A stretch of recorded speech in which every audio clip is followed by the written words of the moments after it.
Assalamualaikum warahmatullahi wabarakatuh. Selamat pagi semuanya. Perkenalkan, nama saya Marita Angelina dengan NPM 233402069 dari kelas B Manajemen. Di sini saya akan menjelaskan materi terkait quality control pada kasus cacat di tengah produksi keripik pisang manis legit. Latar belakang dari kasus ini, jadi UMKM keripik pisang manis legit ini merupakan UMKM yang bergerak di bidang produksi. Suatu ketika mereka menghadapi keluhan dari pelanggan terkait produknya yang gosong dan juga kemasan yang bocor. Selama ini, di proses produksi ini dilakukan tanpa sistem pengendalian kualitas, sehingga produk cacat ini tidak terdeteksi sampai sebelum ke tangan konsumen. Nah, kondisi ini itu menunjukkan pentingnya penerapan dari quality control, bahkan untuk usaha berskala kecil seperti UMKM guna menjaga mutu, kepuasan pelanggan, dan juga keberlanjutan usaha. Sebelum membahas lebih jauh, kita kenal dulu apa itu defect. Jadi defect ini merupakan ketidaksesuaian produk dari standar yang telah ditentukan sebelumnya. Nah, dalam kasus UMKM keripik pisang manis legit ini, defectnya itu berupa warna keripik yang terlalu hitam atau gosong dan juga kemasannya yang bocor.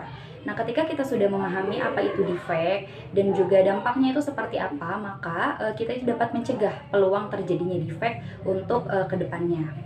Nah, selanjutnya kita akan membahas kenapa sih quality control ini penting bagi UMKM.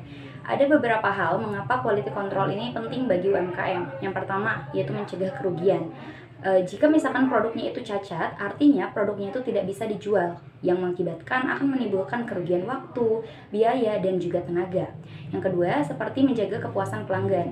Nah, produk yang berkualitas akan membuat pelanggan ini merasa puas dengan produk yang telah kita hasilkan dan membuat mereka ingin kembali lagi menjadi pelanggan yang loyal. Yang ketiga, meningkatkan reputasi UMKM. Ketika sebuah usaha dikenal dengan kualitas produknya yang baik, maka usaha itu akan dipercaya oleh pelanggan dan juga mudah berkembang di pasar karena citranya yang baik.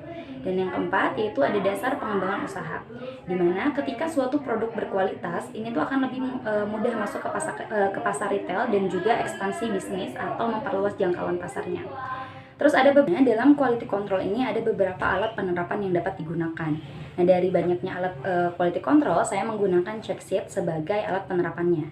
Jadi check sheet ini merupakan alat bantu quality control yang digunakan untuk mengumpulkan dan juga mencatat data secara sistematis.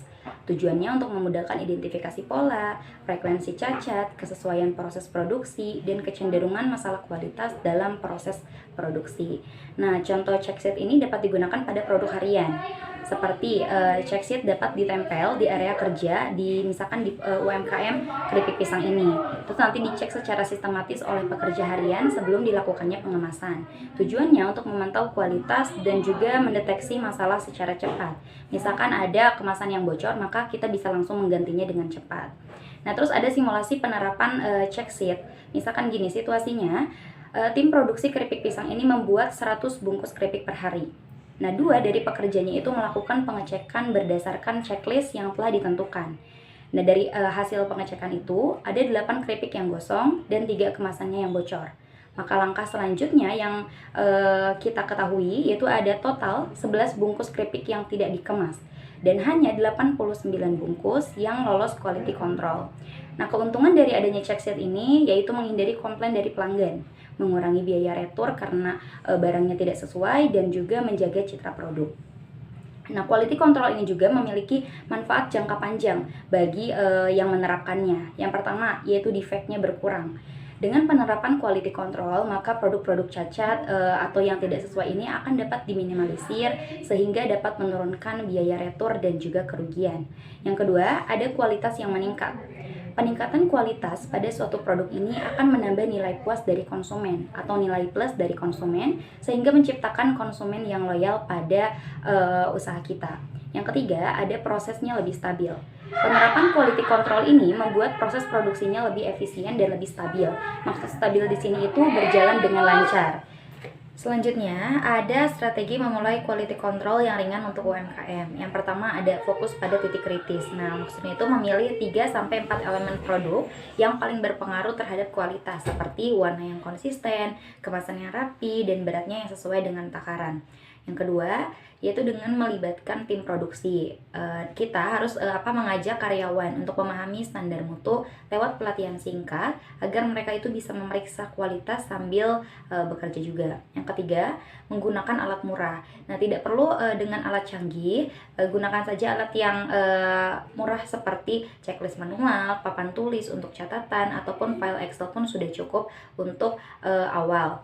Nah, yang keempat itu ada evaluasi rutin. Nah, setiap minggu tinjau hasil pengecekan, cari pola masalah, dan juga bahas solusinya bersama dengan tim. Kesimpulannya, penerapan quality control ini bagi UMKM seperti Manis Legit sangat penting untuk menjaga mutu produk, mencegah kerugian, dan juga membangun kepercayaan pelanggan. Melalui langkah sederhana seperti penggunaan check sheet harian ataupun pelatihan tim produksi dan juga evaluasi rutin, maka UMKM ini dapat mengurangi cacat produk, meningkatkan efisiensi proses, dan juga mempersiapkan diri untuk ekspansi pasar atau memperluas pasarnya. Nah, quality control ini bukan hanya tentang memeriksa produk, tetapi juga tentang membangun reputasi dan profesionalisme usaha dalam jangka yang panjang lagi. Mungkin cukup sekian materi yang dapat saya sampaikan. Terima kasih atas perhatiannya. Wassalamualaikum warahmatullahi wabarakatuh.